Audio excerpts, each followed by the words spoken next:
Season 2 in Go Battle League has been announced in Pokemon Go, and just before the season was set to begin, an announcement came out saying that due to technical difficulties, Season 2's start was going to be postponed. So in this video we will very briefly touch upon what was in the original announcement, as well as the details of the delay for Season 2. Let's get into it.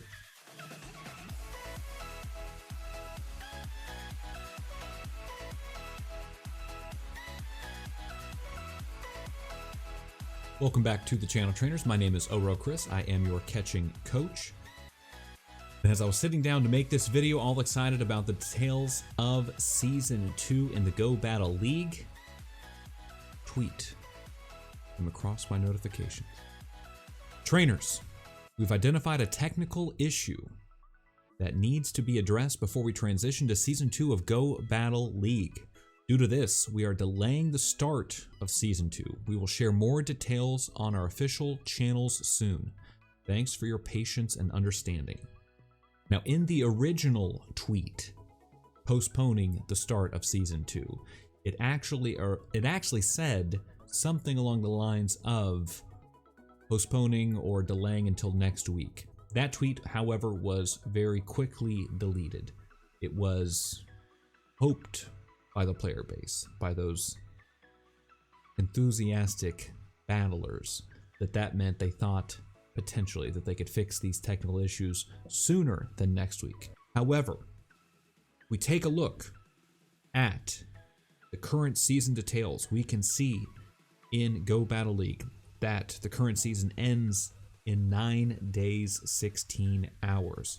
So as I sit here on May 1st, we know that we are going to be waiting much more than next week for the start of Season 2.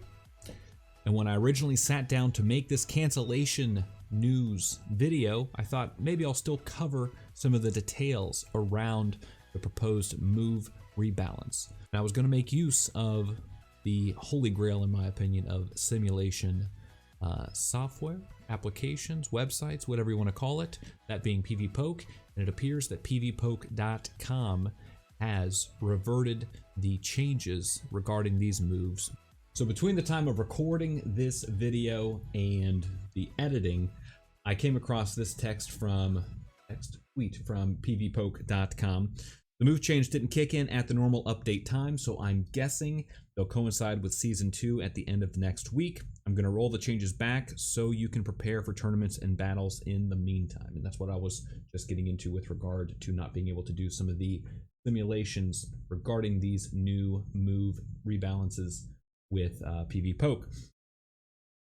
But the funniest response I've seen in a while, PokeBattler, another really well-run simulation software, application, app, website, whatever, said not doing it, and then linked to the Incredibles with "I never look back, darling." And I just thought this was the funniest thing in the world. So wanted to give a kudos out to Salandro over at PokeBattler. Well done, you sir. So I'm here on the Sylph Arena's website, sylph.gg. They made an infographic involving or discussing, summarizing the PvP rebalance. As we can see, Wild Charge going from 90 damage up to 100 damage and getting cheaper, no less. So now instead of being 50 energy, it is only 45 energy. However, it does add a debuff to the user's defense by 2 stages. So that is going to be either similar to or a mirror of close combat. You may have some experience with some users in Go Battle League using those types of fighting moves. Pokemon like Zangoose in the Ultra League, or potentially Granbull in Great or Ultra League as well. But that change has not gone live. So at this point, do not start TMing your Pokemon over to, for example, Wild Charge if you had another move on it until we've got that announcement. I will put out a video when that ultimately does come to pass. But for here and now, we know that at some point, Wild Charge will see this buff. What is this going to do? It's going to help Pokemon, as we can see in the infographic, like Electivire, like Luxio, potentially, Magnezone, as well as Raikou. However, with regard to its impact on the Forest Cup, as we can see in the details, because of this change in the limited ability to obtain, limited availability of Raikou in the Great League, the decision was made with regard to the May monthly cup, that being Forest Cup, that Raikou would not be eligible as a result of this change. The second move that was announced as a change in Go Battle League is Moonblast. This is going to be helping potentially Cresselia, a bulky psychic type threat in both the Great and Ultra League. Prior to these move rebalances being reverted, I believe Cresselia had moved up to the #1 ranked position on pvpoke.com for the Ultra League. So if you have not taken the time to power up and invest in a good Cresselia for the Ultra League, now is the time to start. As I said, these moves are not live at this point, so hold off for the time being until we've got confirmation of when this is all active in-game. But Moonblast is going to be going to a little bit less energy, but the benefit to the users in the trainer battles is that it's going to be a cheaper move to use. Oftentimes, that nuke option of 130 power damage with something like Moonblast, you just couldn't get that move fired off, so you'd end up using the cheaper alternative. For Cresselia, that being typically either Aurora Beam. My preference, however, was Future Sight. But now that move is going to be a little bit cheaper, a little bit more spammable, which is always a benefit in trainer battles, where we have things like shields preventing the damage coming through on the other side.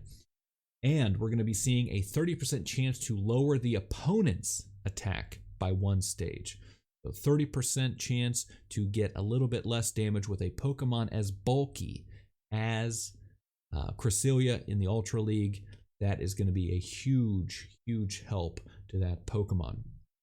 Finally, as far as move rebalances go, the announcement also included Drill Run going from 55 energy down to 45, no change in its power. So as a result, this is going to be more damage per energy for that move. It's going to seriously help Excadrill, but the Pokemon that I was actually trying to spit out before I slipped on my words was Escavalier in both the Great, Ultra, and even in the Master League now. Escavalier previously in Master League, I was looking at it as a Steel type, going to be resisting Rock type moves, as a Bug type, going to be resisting Fighting type moves. Its Steel typing, however, would make that ultimately a neutral hit. So I was looking at it originally as an option as a counter user. Why not try that against the Uber Master League threat, that being Melmetal? You thought I was going to say Giratina. No, you thought I was going to say Dialga. That too. But no, I was like, this is the Pokemon. We've got a counter user. It's spicy. It's got some unique movesets. Maybe this is an option. But because of how expensive Drill Run was at the time, it could not get to a second Drill Run in the 2 shield matchup. And as a result, Melmetal throwing a couple of superpowers at the end of that battle was winning it hands down. But because of its reduced energy cost now, Escavalier is now a potential threat in the Master League and only maxing out just above 2800 CP. So definitely a unique, spicy pick, something to be looking forward to seeing in this next season of Go Battle League. Finally, as far as the move rebalance goes, we've got Aquatail added into our boy Palkia. Up to this point, I can virtually guarantee, I'm almost certain you did not see a Palkia during any aspect of Season 1 in Go Battle League, nor in preseason for that matter. And the reason being, Palkia in its prior move pool access included only what we would call in PvE those 1-bar charge moves. Now in PvP, as I said previously, we don't have bars on our moves. Nonetheless, things like Hydro Pump, Fire Blast, Draco Meteor, all huge, powerful moves, especially for a Pokemon with as large a base stats as Palkia has. But with things like in trainer battles, shields coming up on the other side, you capture and you block all of that stored up energy when you have those big nuke options. What Aquatail does is it's a cheap, inexpensive, more spammable move that lets you bait out the shields of your opponent. And as a result, now Palkia, for the first time, is a serious threat in the Master League meta. As I said, PvPoke.com has reverted the changes.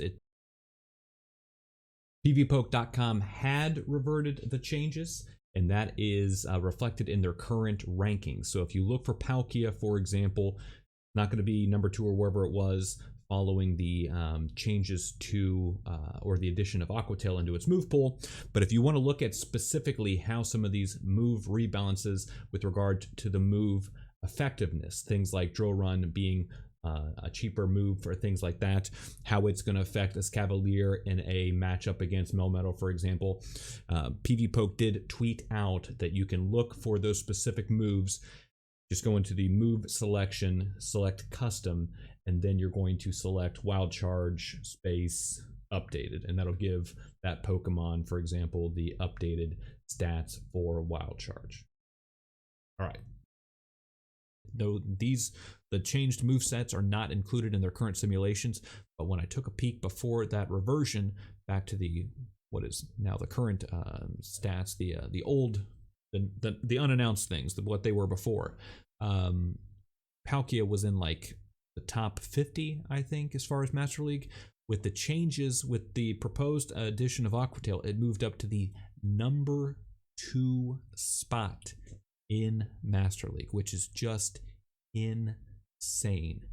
A really welcome addition to shake up the Master League meta. And as a result, as we can see here, we've got the impact on the Go Battle League. Palkia, huge buff for it. Raikou now a serious threat in the Master League. Escavalier, as I mentioned, now a threat really in all 3 leagues. One of the few Pokemon that can really be used with a good degree of success in all 3 leagues.